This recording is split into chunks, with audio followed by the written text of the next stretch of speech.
Assalamu alaikum. I am Dr. Sadida Amir from Department of Pediatrics, Independent Medical College. Today's topic of discussion is another infectious disease which is presented as a swelling in a parotid region, which is called as the mumps.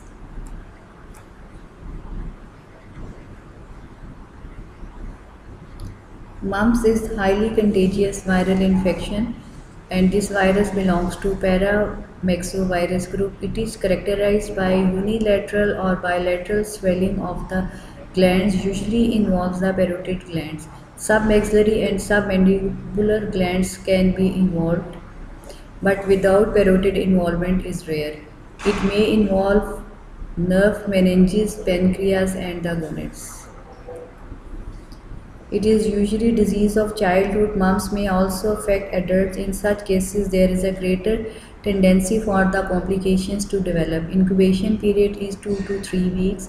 Patients are contagious from 1 day before the clinical appearance of infection to 14 days after its clinical resolution. Clinical features include this disease is preceded by onset of severe headache, chills, moderate fever, vomiting, and pain below the ear. Salivary glands involvement produces pain upon mastication. Bilateral parotid involvement occurs in about 70% of the cases. Parotid enlargement and swelling reaches its maximum in about 3 days. The involvement of submandibular and parotid glands may be seen. Incubation period varies from 14 to 18 days with the extreme of onset to 4 weeks. Onset from 1 to 4 weeks. It is transmitted by a respiratory infection. It can be isolated from the saliva of the infected patients 7 days before the onset of parotitis or 9 days after its onset. Most cases were unrecognized because of the absence of parotid swelling. As the disease is contagious before the onset of swelling, isolation of patient is not possible to prevent the infection. Once infected patient develop, there is a lifelong immunity against the disease, but recurrence can be reported. These are characterized by the enlargement of one or more glands that are not related. Etiology to epidemic parotitis or true mumps. This may produce difficulty in diagnosis and differential separation from true mumps of viral origin. These include chronic non-specific silidinitis, nutritional mumps, acute post-operative parotitis, chemical mumps, and miscellaneous. Chronic non-specific silidinitis. It is insidious inflammatory disease of major salivary glands. It is most common in adults, particularly in males. It is caused by occurrence of salivary duct calculi with subsequent pyogenic bacterial infection. Acute post-operative parotitis. It is retrograde infection of parotid gland by microorganism ascending the parotid duct. The patient suffering from dehydration, suppression of salivary secretions, vomiting, and the mouth breathing. It is seen in adults, middle age, and the old age group. Nutritional mumps. It is a chronic asymptomatic bilateral enlargement of parotid and submandibular glands. It is most common in young and middle-aged adults. Chemical mumps. It is bilateral swelling of salivary gland. Occasionally accompanies the administration of either inorganic or organic iodine, and this has frequently referred as a iodine mumps. Salivary gland increase 5 times their normal size within 70 days after the initiation of administration. The glandular enlargement is due to true hypertrophy of acinar cells. Histology of mumps. Swollen parotid gland includes diffuse interstitial edema and inflammatory infiltrates composed of histiocytes, lymphocytes, and the plasma cells.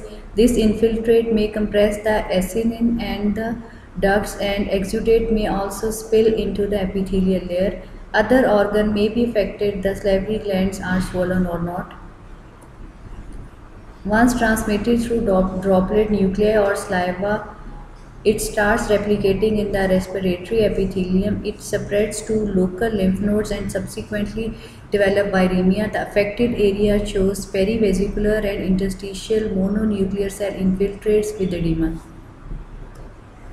Necrosis of acinar and epithelial duct cells are seen in salivary gland and in the germinal epithelium of seminiferous tubules.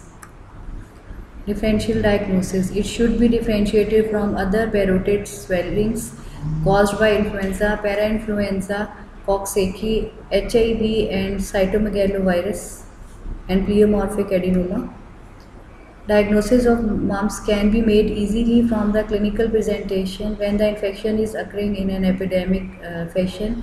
Virus can be isolated from saliva and throat swab 2 days before and 7 days after the onset of parotitis, and from the CSF it can be confirmed by the complement fixation test through ELISA.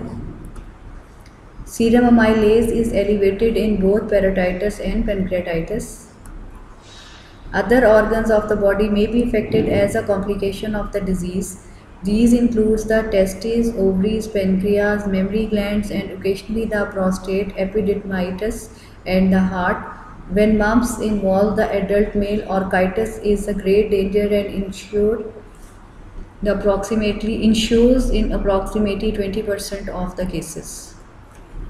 This is usually unilateral but occasionally complete sterility result. The involvement of the pancreas produced acute pancreatitis with elevation of serum lipase, meningoencephalitis, deafness, and mastocytitis.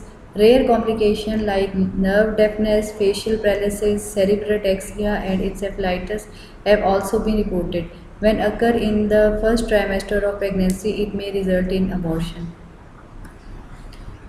Overall prognosis is good in uncomplicated cases. Death occur if there is an CNS or the cardiac involvement. Treatment is conservative in nature, mainly involve hydration. Treatment of mumps is palliative in nature. Frequent non-aspirin analgesic and antipyretics are administered. It is an attempt to minimize orchitis. Bed rest is recommended for males until the fever breaks. Avoidance of sore foods and drink help to decrease the salivary gland discomfort.